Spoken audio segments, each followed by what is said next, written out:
안녕하세요. 보험금 팔례방입니다. 소주 1.5병과 맥주 2잔을 음주 후 명정 상태에서 다리 난간에 걸터 앉아 술주정을 하다가 다리 아래로 다이빙을 하였다면 자살 사망 보험금은 부책인지 여부에 대하여 서울동부지법 2014 가단 106909호 토대로 명확히 살펴보도록 하겠습니다. 기초사실, 망인은 2013년 7월 22일 15시 30분경 강원 홍천구 F에 있는 지 펜션 앞 홍천강에서 이상한 상태로 발견되었습니다. 재판부의 판단. 쟁점, 망인이 우발적인 외래의 사고로 인하여 사망한 것인지 여부. 망인의 초등학교 동창생 친구들은 2013년 7월 19일 04시 50분경 강원 홍천경찰서에서 망인이 홍천강에서 실종되었다고 신고한 사실, 위와 같은 신고를 한 망인의 친구들은 경찰서에서 망인과 친구들 등 4명이 2013년 7월 19일 20시경 노일강변 별장을 방문하여 함께 맥주를 마셨다. 망인은 이미 춘천에서 저녁 식사를 하면서 소주 한 병을 마신 상태에서 위 별장에서 추가로 맥주 2잔에 소주 반 병 정도를 마셨기 때문에 어느 정도 취한 상태였다. 일행들은 12시쯤 술자리를 파하고 잠을 자려 하는데 망인이 없어진 사실을 발견하고 망인을 찾으러 다녔다. 일행들은 망인이 별장 입구에 콧구멍 다리 중간 난간에 걸터 앉아서 다리에 물에 담그고 있는 모습을 발견하였다.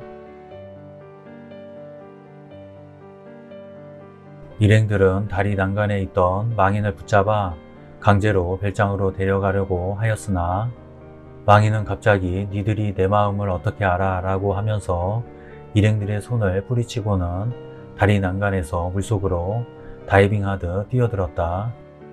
당시 그곳이 어두워서 잘 보이지 않던 중 후레쉬를 물에 비추니까 망인이 40~50m 가량 떠내려가며 허우적거리고 있었다. 일행들은 그 모습을 보고 망인을 구하려고 물에 들어가려고 하였으나 이내 포기하고 119에 신고를 하였다. 그 당시 폭우로 인하여 강물은 급류의 흙탕물이었고 물이 많이 불어서 다리 바로 밑까지 물이 올라와 있는 상태였다. 망인은 평소 자신이 술만 먹으면 숨는 버릇이 있으니 자신이 없어지더라도 잘 찾아달라고 지인들에게 부탁하곤 하였다.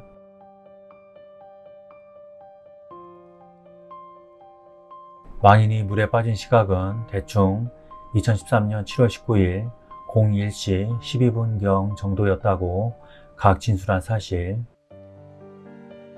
경찰은 이러한 진술들을 토대로 망인이 술에 취하여 물에 뛰어든 것으로 판단하여 내사종결한 사실을 각 인정할 수 있습니다.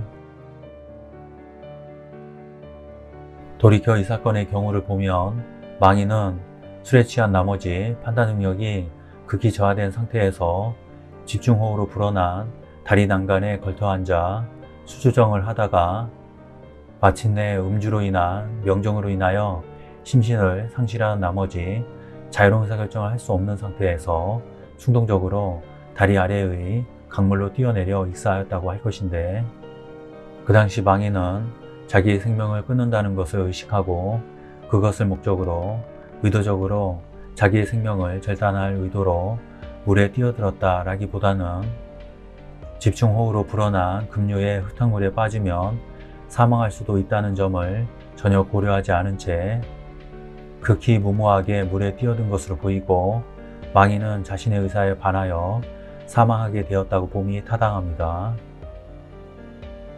따라서 망인의 사망은 우발적인 외래의 사고로서 이 사건 보험 약관에서 재의 하나로 규정한 불의의 물에 빠짐에 해당합니다. 이에 대하여 피고는 망인이 신세를 비관하여 자살하기 위하여 물에 뛰어들었으므로 야권에 따라 면책된다는 취지로 항변하나 을 4-2의 기재만으로는 망인이 자살하기 위하여 물에 뛰어들었다는 점을 인정하기에는 부족하고 달리 이를 인정할 만한 증거가 없습니다. 결론적으로 보험회사는 보험 수익자에게 재해사망보험금을 지급할 의무가 있습니다. 마치겠습니다. 긴 시간 시청해 주신 점 고맙습니다.